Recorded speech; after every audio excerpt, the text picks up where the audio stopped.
I'm Gab. He's Jules. Grey skies over West London, but I'll tell you where they're not grey, over the red and black half of Milan, because of course they win the Derby della Madonnina under the watchful eye of the golden statue that protects us all. We're going to be talking about that, but there's so much else going on. Barcelona winning, staying 4 points clear. We may have to delve into Ligue 1 where things aren't looking it's the tightest title race in Europe. It's tough. Never believed I would say that. And of course, there's the magic of the FA Cup. Au revoir to Fulham. We never knew you. Why did you even try? But maybe I'm being harsh. Anyway, Jules, let's start at San Siro. Essentially, Inter had a chance. I'm going to make it tennis terms. This was match point for Inter. Because if they win this game, they go 13 points clear. And under the Marcotti rule, if there's no head-to-heads, and you're 13 points clear with, 10 games left to go? Nine games left to go, I think, even. 10. Is it 10? Yeah, okay. 10. You ain't coming back. No. Instead, it went the other way. Purvis Estupinan, coming up big. 7 points. Obvious question, as they say in Spain. ¿Hay Liga?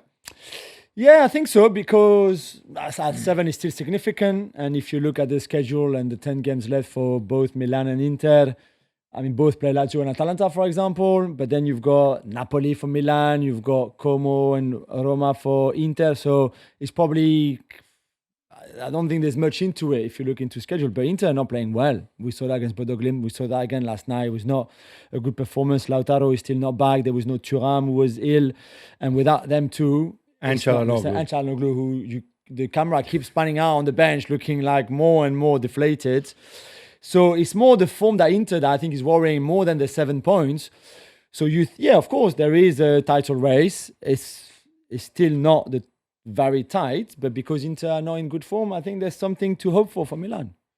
Yeah, I still think the title is very much Inter's to lose. I'll go as high as 80, 85% at this stage. And I take your point about Lautaro and Thuram. I completely agree. It's not that Boni and Pio Esposito aren't good. I think both have a lot of quality, but they haven't played together that often. And without Çalhanoğlu teeing them up, we've talked about this before, Zelensky, not quite the same thing. You really pay a price for it. And as for the run-in, especially in Serie A, I think the difference, it's not, when you look at a tough run-in, it's not just kind of like the other big teams that are competing for things. For me, a big part of it is the teams who are fighting to avoid relegation. Yeah, sure. Because we've seen teams that go and pack it in. We know Como, for example, who, of course, are fighting for top four. They're not going to pack it in. That, I think, is what can make the difference. That said, when we boil this down, are Milan any good? In the sense that it comes down to Purvis Estupinan scores his goal. Good work from Fofana to set him up. And before that, even Leao's touch. He didn't do much in the game.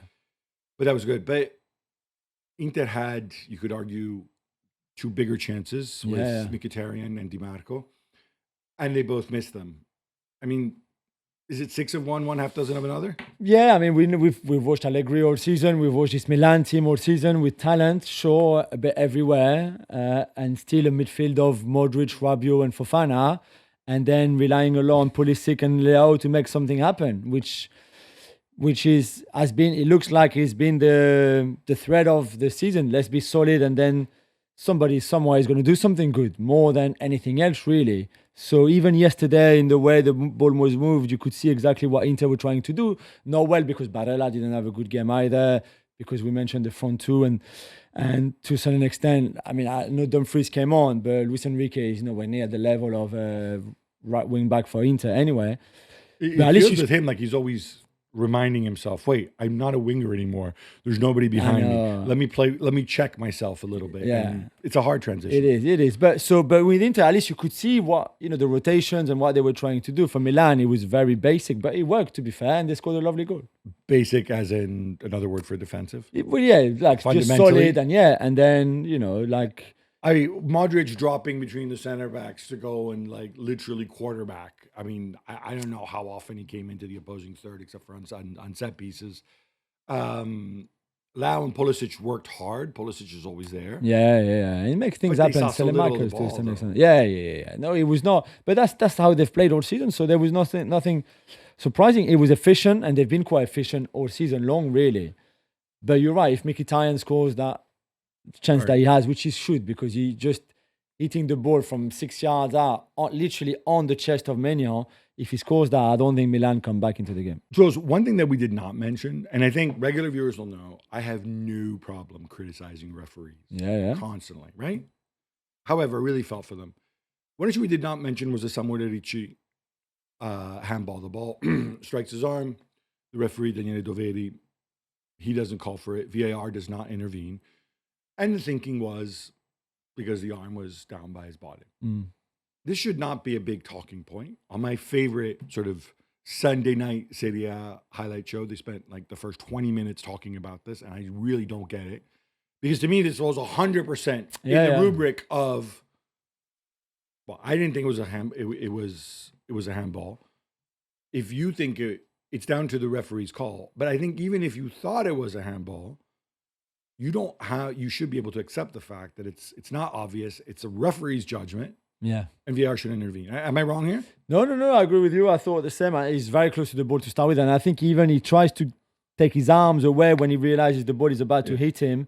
And that's what looks like the movement, because it looks like there's a movement of his arm. But I think he's trying to get away and the ball still hits his arm, but his arm moves for that. I think but I thought the referee was very good in a game that can't be easy to referee anytime. He's a very good referee. Yeah. Especially when it's a bit of a title decider, because as we said, there was 10 points behind. But you know what I mean? Like first against second, and there's so much at stake. The atmosphere looked amazing, to be fair, on television. So I thought he did really, really well on that call, but more or less on every other call. All right, let's talk about Inter. Let's talk about Christian Chivu in the future. Okay, you mentioned Inter didn't play particularly well in this game. They obviously absolutely soiled the bed against Bodo Glimt. Equally, I'm kind of, when I take a step back and I think about Christian Chivu this season, right? He's following a guy in Simone Inzaghi who is hugely successful. He had, I think, half a season in Serie A under his belt at Parma. Literally has never managed a full season, never done a preseason. I mean, not at senior level. Obviously, he did it as a player and as a youth team coach. He's coming into a team that's been very successful and is going to look at him as like, who are you, right? And also he's coming over, he has to rebuild a team. Let's not forget. I know it was improbable, you can say, because Paris Saint-Germain the final, but Inter until late in the season, I think I want to say as late April, they were in the running for a treble. Yeah. And they ended up with nada, zilch. Yeah.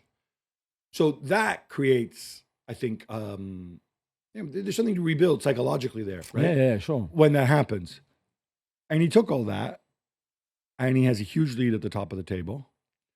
I think overall, he surprised me positively. Yeah. For the way you have to deal with those situations, for the way he's made some tweaks to the way Inzaghi did things. Yeah. We don't see those automatic substitutions minute 60, for example. We're not saying it's good or bad, but he's shown that personality. I think there's something there. Yeah, I agree. I think he got more points in his first season than Inzaghi had, and I think there was only one Inter manager a long time ago in the 40s or something that had more points than him on his first season. So it's a good season. It's a season that can finish with a domestic double. Okay, the Champions League debacle against Bodo is bad, and that would be a bit of a stain on the season anyway. That's true. But if he ends up for his first season with Inter, even if you consider them with the best squad in the league, which is probably true-ish, then a domestic double is great, And I think, again, that 7-point lead at the top of Serie A is significant. The aim at the start of the season would not have been to go and win the Champions League on his first season. It would have been, we need to regain the title that we obviously lost to Napoli last season with everything that happened, etc. So he's on course to just do the job he was asked to do, which I think, again, is pretty significant when you think about the injuries, when you think about the Çalhanoğlu will he stay? Won't he stay at the start of the season? The Club World Cup that they were involved in, and we see with other clubs that is taking its toll in terms of injury and maybe even mental fatigue and things like that.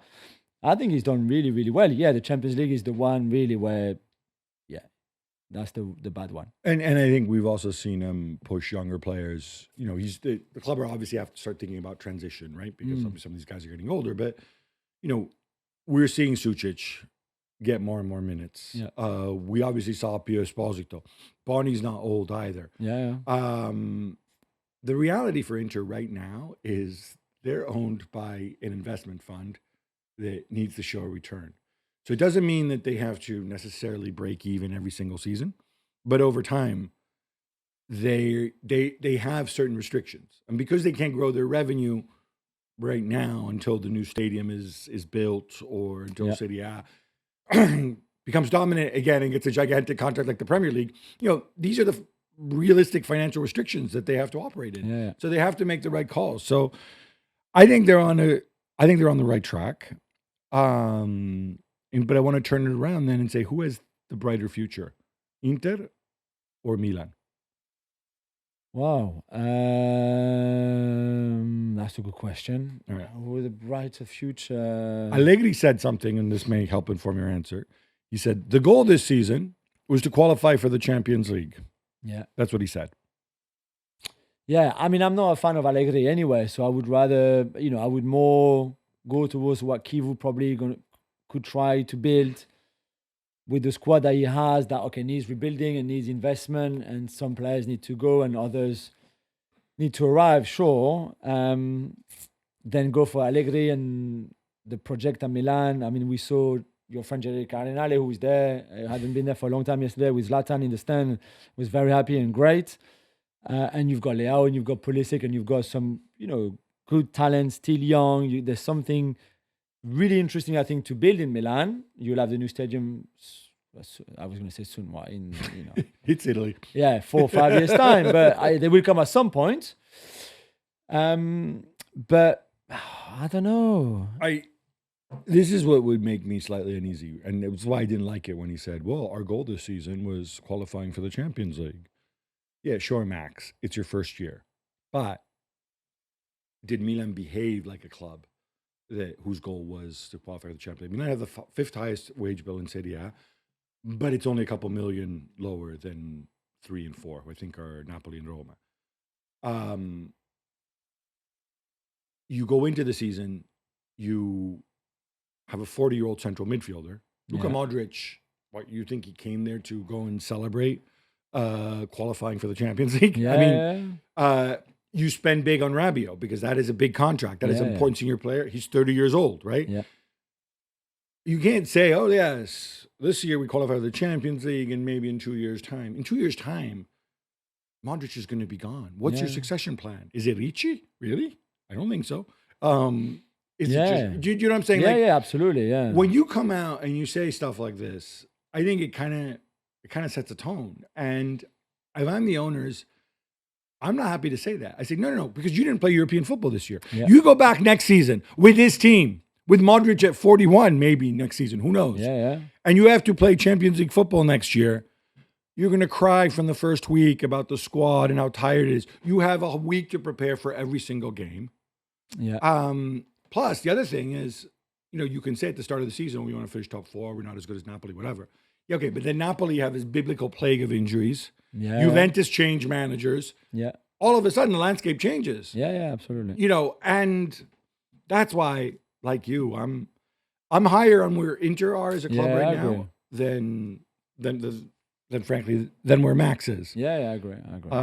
Can Max pull some voodoo next year and do something in the Champions League? Maybe, but the investment would be interesting from both of them, really, and see where you go, how much you can spend. It's very unlikely that I don't think either of them can spend 70, 80 million on one player anyway. This time it's gone.